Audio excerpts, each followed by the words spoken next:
Burp. What is up, everybody? Here's something I saw on Facebook. Chicken chips. So I had some bone-in thighs.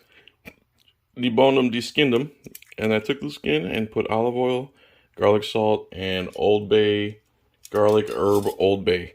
I'm gonna throw them in the air fryer here, and you're not gonna believe what happens.